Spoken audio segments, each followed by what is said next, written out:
அடுத்து ரிஷபராசி.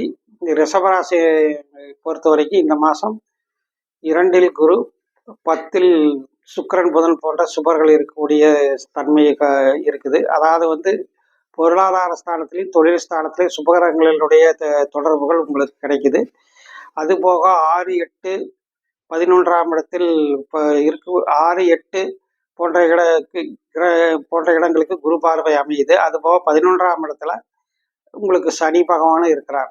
அதுவும் உங்களுடைய பாக்கியாதிபதியே 11ஆம் இடத்துல இருக்கிற காரணத்தினால இந்த மாதம் உங்களுக்கு பொருளாதார வளர்ச்சியும் தொழில் மேன்மையும் உண்டாகக்கூடிய ஒரு மாதமாக இருக்குதுங்க.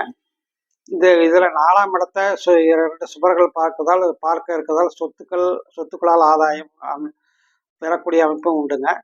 வாகனத்துறையில் இருக்கிறவங்களுக்கு கணிசமான லாபம், முன்னேற்றம் அடையக்கூடிய வாய்ப்பு உண்டு. கலைத்துறையில் இருக்கிறவங்களுக்கு புதிய வாய்ப்புகள் கிடைக்கும். மாணவர்கள் கல்வியில் தேர்ச்சி அடையக்கூடிய வாய்ப்புகளும் சந்தர்ப்பங்களும் ஏற்படும். இது உங்களுக்கு செவ்வாய்ங்கிற கிரகம் 9ஆம் இடத்தில் இருக்கிறதால சில எந்த ஒரு காரியமே சில தடங்களோட பிரச்சனைகளோடு தான் நடக்கும். இருந்தாலும் இந்த மாதம் ரொம்ப நல்ல மாதமாகவே இருக்குது.